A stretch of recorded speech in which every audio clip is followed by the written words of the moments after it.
There's a fly in here. It's one of those dang andalites. Hello. We just watched episode 4. What is that episode called? I don't know. On the Run, I think. Episode 4. That was not a befitting title. They ran in the episode. They ran from one side of the mall to the other, and then back to the original side of the mall. Can you name anything else that happened in the episode? Episode 4. Trash. They should have just been called a trash. Anyway, we just watched episode 4 of the Animorphs TV show. In the previous episode, we watched the first 3. We're probably going to watch more, but I feel like I want to talk about it first. I'm going to forget what happened. Me too. Because the first 3 episodes... I don't have much to say personally, but yeah. No, not really. I don't really have anything to say. But like the first 3 episodes was just like book 1. It was all 3 episodes. And it was so slow. Honestly, I think this was better than those 3 episodes. What did you guys think? I don't remember. At least from what I remember. No, it wasn't good at all. Well, no, it wasn't good. But it was more interesting. I don't remember the first 3 episodes enough to make a judgment about that. I remember it being... And I'm not going to remember this either. I remember them being super, super slow paced. This pacing was better. No, it wasn't. It was bad edited and bad everything, but it was less slow and boring, I think. No, it wasn't. It was more interesting. Okay, I think part of it is because it was book 1, which I already know the plot. I've read the first comic, and I've read the book, you know. So this was a whole new Animorphs adventure. This is something that had not happened. Yeah. At all in the Animorphs books. So what happened is at the beginning, the Animorphs, or Jake and Rocco, were like in the mall, and then all of the very green mall. And then all I'm not sure what that's supposed to be. It's just the mall computer room. Alright. And all the computers lit up in like big giant letters, Andalite. No, what did it even say? It said like Andalite, we have a deal or something. It's like email for Andalite or something. Yeah. Something really stupid. And then there was like one Andalite for the disc. And then I was like, oh yeah, I forgot the disc was a thing in the show, the first 3 episodes. I don't think we figured out You didn't remember what the disc does? I don't think they know what it does. Where did they even get it from? I think the Andalite gave it to them or something. Andalite stim. And here is the stim toy. You might find yourself under great stress in these times of battle. I remember in a previous episode they tried to put it in a computer. I don't think it worked or something. I don't remember. So the Yerks have the disc, apparently, because they emailed everyone at the mall, all the computers at the mall, that they had the disc. Yeah. Jake's like, we gotta do what they say to get that disc back. I don't know what it does, but I feel like it's important. We gotta get it back. I'm guessing they dropped it in the Yerk pool. I don't remember. We saw the first episode, like first 3 episodes, like a year ago. So yeah. So then Jake responds to the email, and it's in like giant letters. Meet me in the mall in 1 hour. The Animorphs talk very loudly in the mall. Yeah. Yes. He said, everyone talks very loudly about the Animorphs or the Andalites and whatnot. The controllers talk very loudly about the Andalites. Yeah. They don't even try to hide it all. Very silly. And the controllers have this giant, like, Andalite tracking machine that they're walking around with. Openly. They hold a meeting where they talk loudly about the Andalites, like, behind a door that's not even fully closed. They just like to leave the door half open. That little girl and say, don't go in here. We're having a secret meeting. Okay, I think that's what happens in the books, though. I think there was way more stupid stuff in the first. Like, there was no ear itching in this one. That was nice. I mean, I guess it could technically be the case in the book, but whenever I read a scene where the Yerks are by themselves, I just never imagined that they that they, like, completely dropped all, like, human demeanors and were like, we have located the Andalites and started talking in a weird accent. Like, watch this as, like, TV, sitting doing nothing. Yeah, but I just didn't imagine. Creepy and weird when they act like other humans. Yeah. I was just getting huge Goosebumps TV show vibes. This show is definitely Canadian. Really bad. This show's definitely Canadian. Oh, I was listening. And that's an insult. I was listening to us talking about. I was listening to like a previous episode of a podcast, and you said you were reading an interview with Michael Grant and Catherine Applegate, and the person was like, "Oh, what did you think of the Animorphs TV show?" And one of them was like, "Oh, we hated it. It was so bad. We had no control over what they were doing, and it was awful." It is. So I'm interested to see what direction this show goes, if there can be a plot, because the plot of this one literally was... Oh, yeah, so the disc was fake, the Animorphs fell for it, they tricked the Yerks, and the Yerks couldn't find them. Most of it was Jake and Marco. The disc was like a tracker that the Yerks used to track them down. I kind of want to go through the entire plot, because like so little happened in this. I feel like we can just talk about everything. Okay, sure, but I don't have much to say about because it was just like they ran around the mall and then Marco fell in the garbage and there was a wacky... Well, you're skipping so much stuff! Okay, if you don't have anything to do about it, why don't you just let me do it? Because you're just skipping a bunch of stuff. I'm sorry. I didn't even remember what happened even. The intro was funny. Let me do it. You skipped a bunch of stuff. By the way, I don't remember what happened. Okay, so I just want to say, like, There was a funny part where they were looking at the email and Jake like typed in big giant letters, "Meet me at the mall." We in 1 already hour. said that. No, but we come here. Sorry, I'm being too loud. And then Marco was like, What did you tell them? What did you tell them? He's like, oh, as if he can't see it. Well, Marco is very polite. He doesn't look at other people's computer screens. What these freaking producers think the computer looks like is hilarious. It was like, reply to the email, : and then you just type in your message. It like size like 150 fonts. Yeah. It was really funny. There was like, the Yerks like sent an email to everybody in the mall that caused like a funny like 3D graphic to be spinning in the background and like a star background. There wasn't there like a scrolling like Yerk gif in the background, like going up and down. It was really funny. That was great. And all the people in the mall were like, "What's an Andalite? Huh?" So I think we all know about the existence of Andalites. It's just an email to Andalite. Yeah. I would have said, "Who's Andalite?" But instead they said, "What's an Andalite?" Yeah, I would have said No, maybe they thought that was like someone's job or something. Like, well, what's an Andalite? Is that like the owner? This is some new computer thing? Is that like the computer CEO or something? Oh, I'd assume it's the name. Oh yeah, Tobias wasn't in this episode. They just kept being like, Tobias is still missing. Oh yeah, because I forgot how it ended. Very strange. No, what happened to Tobias? Yeah, the last one, and so that's fun. I think that it isn't revealed until. Well, he was watching them walk by and he didn't like thought speak to them like, "Hey guys, oh." Do you remember what Tobias was like in the first 3 episodes? He was like hiding behind trees and wearing all black. He was very shy and emo. Yeah. So this seems perfectly in line with how Tobias would act in this show. Yeah, it's interesting that he doesn't immediately tell... Tobias is like Melvin in this universe. Yeah. In that the Animorphs don't like... care about him? Yeah. The Alternamorphs character. Yeah.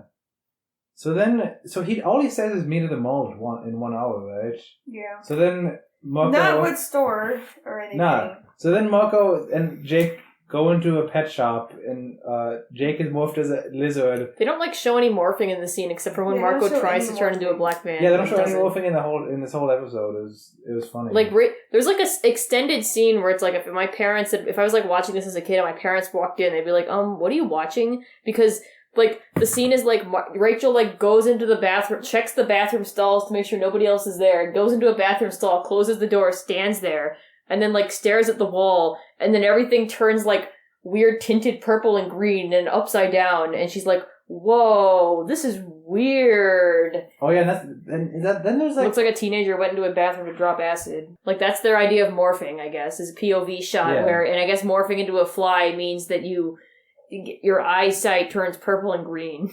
Also, didn't Rachel just die? Like, what happened there? Yeah, I was gonna say, because then she flew into, like, well, presumably... Because then after that, it cuts to the controller meeting you were talking about. Was like, we need to get these Andalites. And there's a fly in the room. And they're like, oh yes, we're going to kill the Andalites like flies. And then she smushes the fly. So I guess that just wasn't Rachel. It just was another fly there.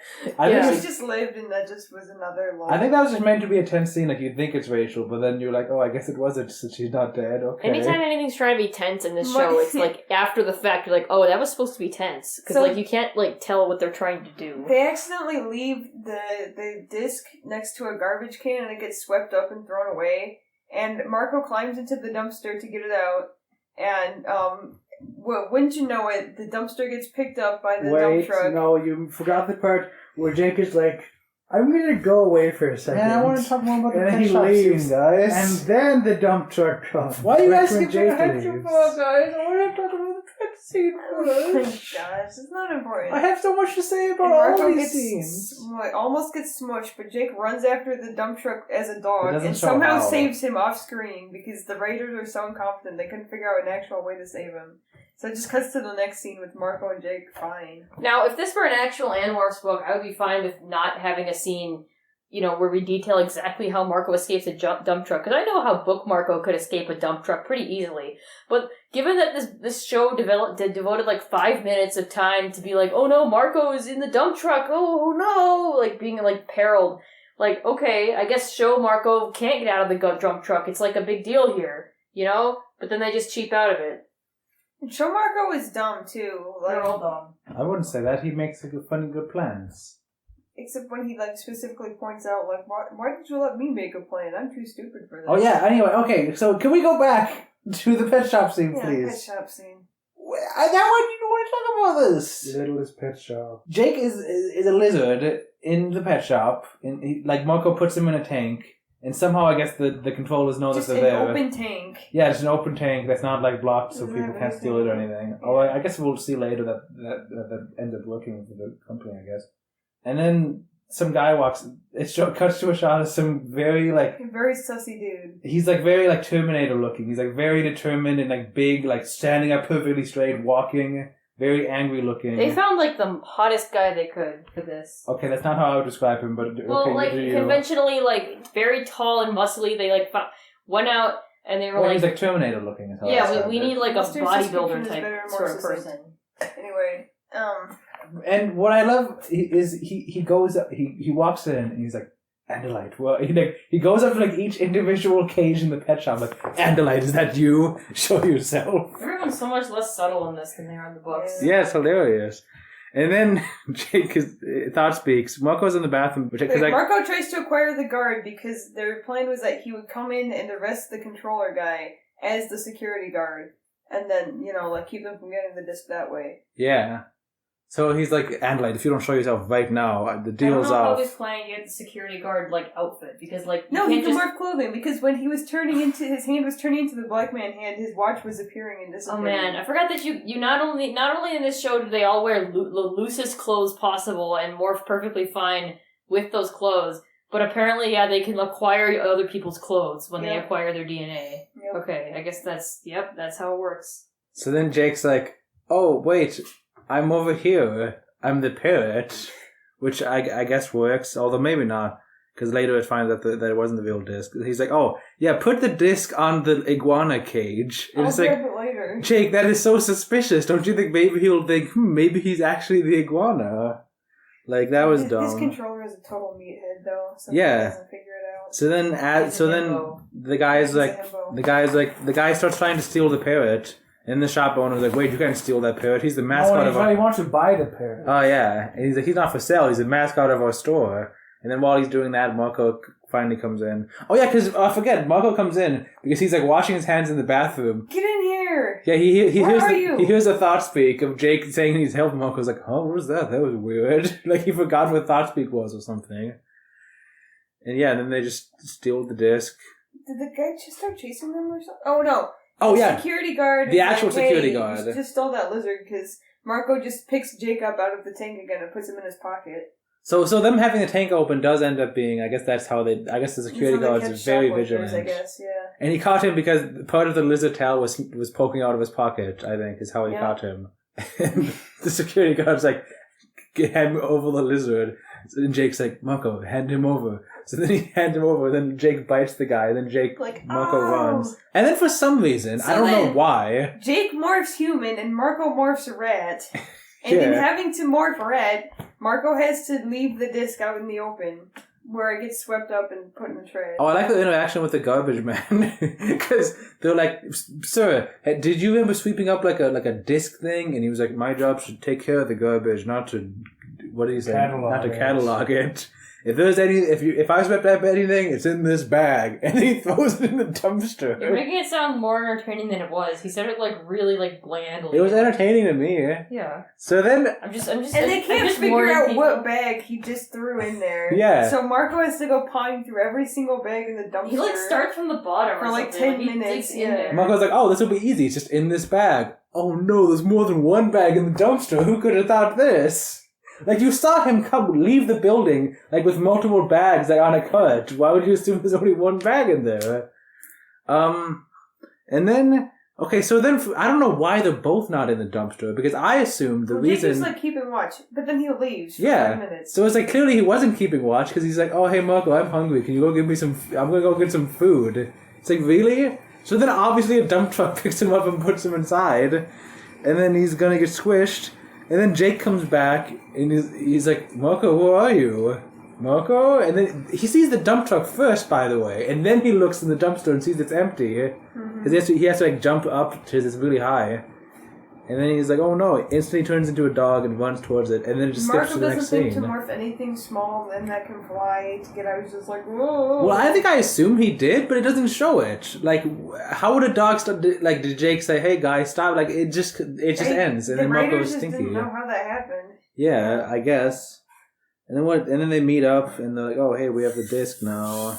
Marco's really stinky. Oh, Rachel and Cassie go to the sharing, but Melissa tells Rachel and Cassie to come to the sharing, so her role in the story is different than it was in the books. It is lamer. Yeah, I don't assume she's a controller. Yeah, no, she's not, because she's like, "Oh, that's only for exclusive people. I don't know what goes on back there." So I think it's just because she was like, "Oh, my dad forces me to go, but you guys should go, so I'm not alone." So like, I think she says it in the most like sharing is desperate way possible. She's like, "Well, you should go stand that alone. I'm so alone." Hee. But then she's like smiling the whole time. Cassie complains about Marco being stinky because this book doesn't care about the way she was characterized at all. Oh, and the sharing thing, nothing happened, by the way. They're just like I guess they didn't find out what exactly. They knew it had something to do with the Yerks, but they don't know what. And then Rachel was like, "Oh, I have so much to tell you." Familiar in the sharing, but they don't reveal what Rachel found out during the sharing. So Tom comes around and acts creepy around Marco and Jake. You mean Cassie and Rachel? That's not at all how I pictured Tom looking, by the way. Oh, I think that's close to how I imagined him, actually. No, I pictured Tom looking like he acts creepy around all the characters, I guess. I think Tom is they picked the most like the teenager who works the store in The Simpsons looking character they could have picked. And I'm not saying like if you look a certain way you have to be mean, but it's like it's clearly like playing into that 90s like trope of like this guy comes over to his little brother and he's like, "What's up, Poindexter? Haha, you're still hanging out with Shorty here." Okay, he wasn't that mean. And but they're playing into that. And I pictured Tom like kind of just looking like the nice older brother. I don't know. Maybe I'm the one problematic here. No, I don't imagine Tom the nice older brother. Tom, do you remember like the books that actually had Tom in it? Especially the last one we just read, 31. Like we really emphasized how mean Tom is. Well, and obviously the Yerk is. No, but he was kind of playing the role of Tom. I feel. Yeah, but it's always very playful. To tell him that to tell the audience that Tom and him are like always like getting into little spats and stuff. Yeah, this seemed like a perfectly... Other than him being, like, weird and creepy, like, this seemed like a perfectly reasonable portrayal of Tom. Character is that he was way too creepy. Mm-hmm. But so then the Animorphs have a meeting, for some reason, in the computer lab, where the email was sent, so it'd be easy for the Yerks to track them back there. Yeah. But even though that would be easy, the disc is actually a tracking device. And they realize this, because, like, oh, we got the disc, and then Cassie holds it, and she's like, wait, it's heavier than I remember. And then there's a really good reaction shot where it like zooms in on like her eyes or something. And she's like, "It's warm, almost like it's on." Yeah, and they all look at each other in slow motion, panning shot. Yeah, that was good. And then suddenly there's three people walking all together. One of them holds a big triangle tracking thing, and they're following them. And then they run through the mall. And they go up the escalator. Oh wait, the tracking thing is going down. Go back down the other escalator. Yeah, and then they put the disc, which is actually a tracking device, on the elevator and then leave, and then that's the end of the episode. Yeah. They are part of the Yerks. So yeah, that was bad. That's all I have to say, I guess. I liked it though. I talked about the episode for literally the longer than the episode is. That's all I have to say, I guess. I don't know much to say. I think I said this in the previous one. Like, these are bad, but I do want to watch all of them just because it's fun to see the Animorphs on the big screen, even if it like sucks. Mm-hmm. It's so disappointing, though. It is hard to. I think it's hard to watch. I will say I think something about this episode is it was way less ambitious than the first one, and that made it seem better. Like they didn't show they showed Visor 3. Well, they showed Visor 3's head in a hologram. And that was way better than showing Visor 3's head in a close-up shot of where he was really there. Because in the hologram, it seems realistic that it would only show his head, you know? Whereas, like, in the previous episode, it just kept showing his face or, like, only his legs. And that's all it ever showed of the Andalites. And that was super frustrating. And there was less morphing in this. There wasn't any weird CGI ears that looked really bad, except in the intro. Like the theme song, I mean. Yeah. There wasn't any, like... There was just the one morphing thing. The theme song is kind of a bop. Yeah. I enjoyed it. Yeah, the actual theme song was good. It was like, it's all in your head, was what I was saying in the song or something. Stu is officially sleeping. Are we watching another one? I feel like Stu probably wouldn't care if we watch it without him. No, he's not gonna care. Okay, we just watched episode 5. Alright, today we're gonna have an ASMR snoring in the background of our recording. That's Stu's contribution. Dude. He slept through this entire episode halfway through the recording of the last one. Yeah, because somebody had to talk about every single scene.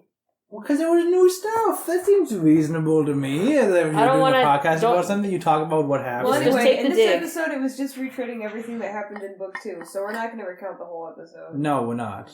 No, exactly. But can I be honest? I thought this one was really good. This is like by far the best episode. Yeah, but it's still a very low bar, Mustard. By far the best episode. I wouldn't say it was really good, no. I would not say it's really good. I was like enthralled the whole time. There wasn't any... I would say the pacing was way better. There was bad acting and like weird transitions, but like everything was better. There was a plot. There was way less sequence of events. So I guess that makes it really good. It was really good. Compared, I would say it was 3 times as good as all the previous episodes. Sure.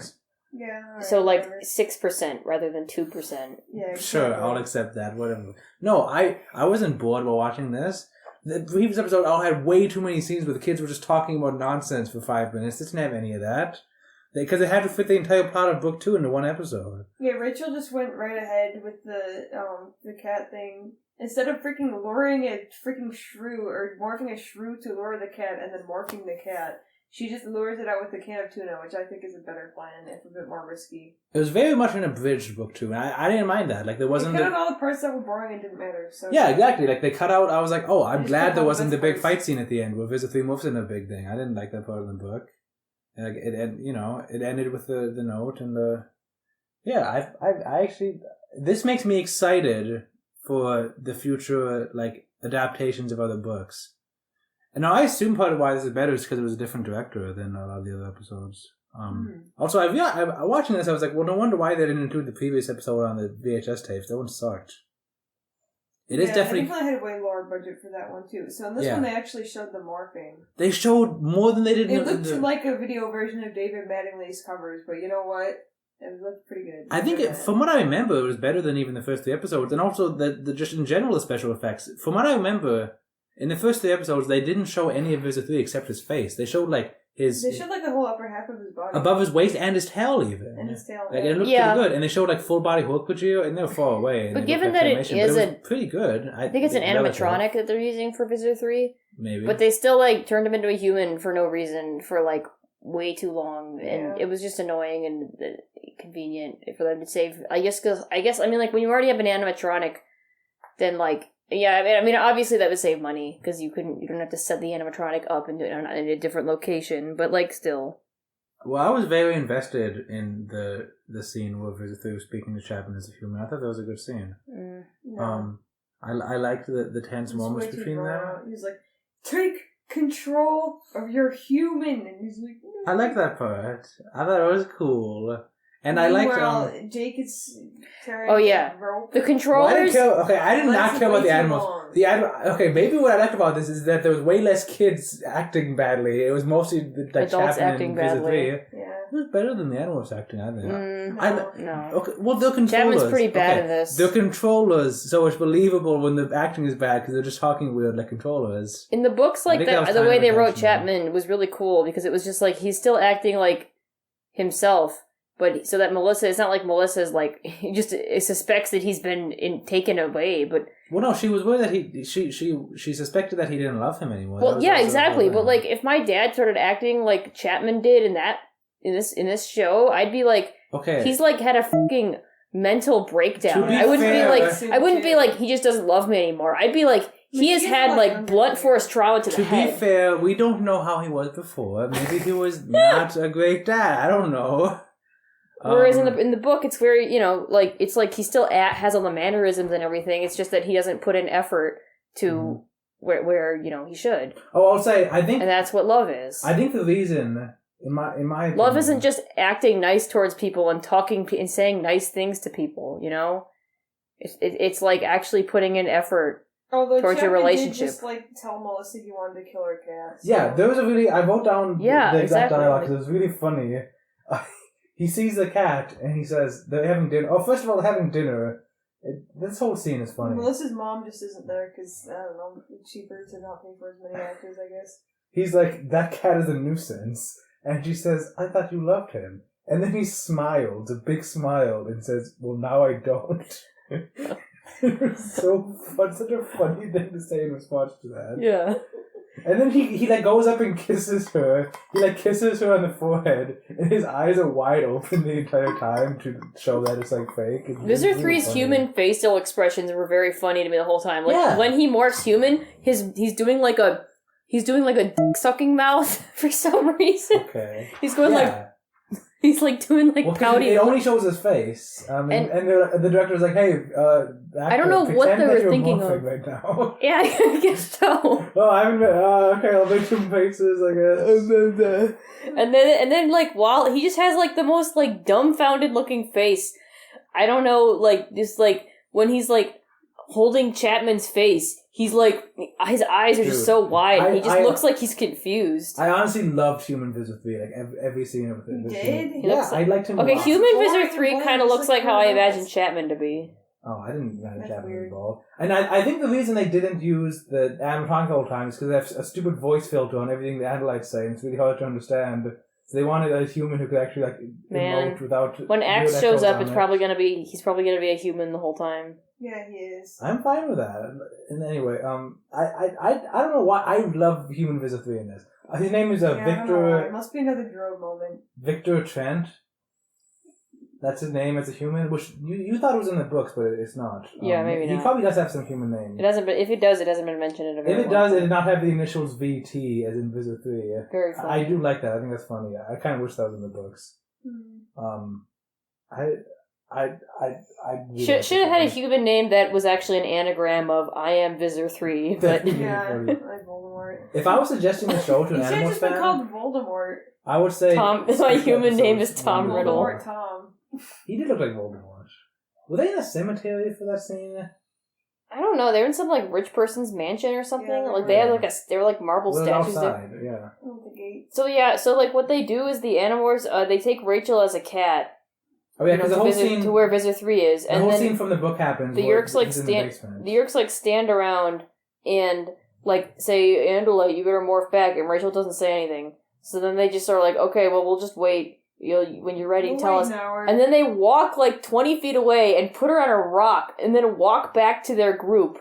Well, she's in a cage. But they put her away, they put her on a rock like 20 feet away, and then walk back to their group to be really far away from her. Like if she wasn't really Andalite, she could just morph out, like break the cage open, and then run away faster than all these stupid human controllers could chase her.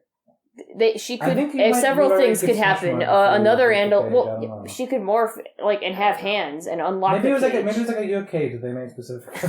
It was a pet cage. It's a kryptonite, anti-Andalite, anti-morphing ray. Yeah. They could, but then Jake shows up as a dog and immediately bites Visitor 3 on the butt because that's what you got to do. And then they're like, okay, grab the freaking dog, Andalite, obviously, and they tie him up with a rope and walk him over to the rock and tie the rope around the rock and then turn around and walk outside of the gates, out off the property to talk with each other on the street, leaving nobody at all to watch Jake and Rachel, who they think are Andalites and can morph into Andalite at any moment and cut a rope easily. Well, yeah, you're right, the rope thing was stupid. Yes. And then, way stupider than the being I was so alone. enthralled by this Visitor 3 human scene that I was not paying attention Once to they are alone, Jake does not morph back. What does Jake do? A dog that is tied up on a rock, all alone. Could he morph to human and take the rope off from around his neck? No. He spends like 10 minutes trying to bite through the rope as a dog, and Rachel's like, come on, Jake, you could do it.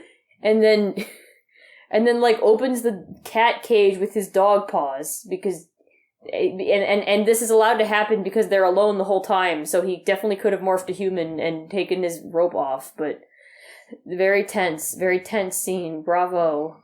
Yeah, excellent. But I didn't hate watching it. Like it didn't make me want to turn it off, I guess. So. I guess we should bring up the actual plot developments that happen in this episode. No, it's just book 2. No. Rachel just learns that, I don't know, the Yeerks are Yeerkin. No, I just mean the one thing that is unique to this show, which is the disc, whatever the disc is. Okay, yeah, so the Yeerks do definitely have the disc. Yeah, but they don't know how to use it. So the reason they're trying to get an Andalite is so that they could tell them how to use it. And then Marco was like, oh, they're for surprise. They'll never get help from us because we don't know how to work it either. And that's it. So hopefully the disc won't be as big a plot point from now on. I'm wondering if maybe it has something to do with like contacting Axe or something. Wait, no, because the Andalites have it. Yeah, why do they have? What is this disc? Why do they add that? What is the point of that? Because they needed a thing to motivate the plot of the one throwaway episode, the last episode. I'm sure that'll be the only throwaway episode. Oh, and that episode is canon, by the way, because they referenced that episode in this episode, where they're like, oh, that whole tracking device fiasco was a failure. Oh, and I forgot. Just one thing that I thought was kind of interesting that I don't think is in the books is when Chapman tries to go into like the cemetery or whatever, they scan like his ear and then like make sure like the yerk's inside. Instead of scanning the DNA of the human. I thought it was a fun little like 3D animation sequence where it showed the brain and showed the yerk inside. Like this episode seemed like it had like 3 times the budget of the previous episodes. Mm-hmm. Honestly, more. The budget of the previous episode, like the one we just watched. No, that one. Like, it was like $18. 18 times. That was like 18 times more. But like in the first 3 episodes, like the budget. This one seemed higher. I think I'm gonna make Stu watch this episode off podcast. Yeah, this is his episode. These are his favorite characters. Yeah, I think he's gonna love it. He's gonna love this episode because I like the side characters. Listen to how loudly he's concurring. When I watched the first 3 episodes, I was excited to watch more just for the sake of watching more. This one, I'm like, I actually am interested to see what they're doing. It was a lot less boring. Good job, director of this episode. I don't have the energy to talk about this show as much as Mustard does, but now that I disagree with him. Yeah, it's not worth it. This show's not good. I enjoy watching it. Because it's kind of funny sometimes, but it's not good. Yeah, okay, I'm just repeating myself over and over again. Oh, let's sign off, I guess. The actual sign off. I'm the natural. I'm better. I must have. And I will sit here and wait for Stur to sign off, I guess. I'm Stur. This is my voice.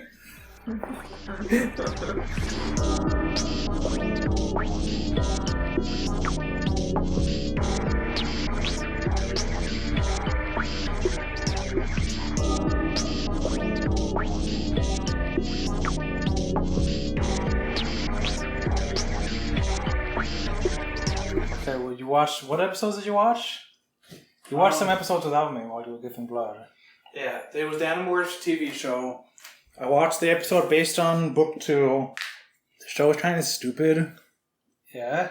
Like, the Yerks act like very, like, yerky. Like, Chapman was eating and his daughter was like, oh, so how's the food? And he was like, it is both delectable and nutritious or something. I love that scene. Okay, what do you think of that episode, though? Because I guess that's what I'm more curious about. Pretty good episode. I love that episode. I legitimately, like, enjoy that episode. Oh, why not? There are a few scenes where, like, the Animorphs are like, oh no, the bad guy's here. Hide. And they, like, hide, like, just around a corner. Mm-hmm. And then bad guy, the Yerk controller, comes on. And he's like, oh, where are they? And they, like, walks right up to the corner and looks the other way.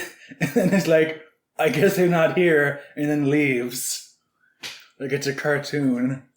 Well, yeah, the Yerks, they're not like humans at all in this, apparently. The controllers are so non-human in the show compared to the books. Yeah. So it's very humorous. Did you like Visit 3 human form? No, why not? Well, because... See, you're just saying why not, as if this is a normal opinion. I was saying, dude, Visit 3's human form was my favorite part of the episode. I liked all of the scenes he was in. And everyone was like, no, he sucked. This is like weeks later, by the way. He's just that mean, like, rich, bald guy that's in every action movie. He's the bad guy. Is that a good thing? Sure, why not? Yeah, nothing else to say about that? No.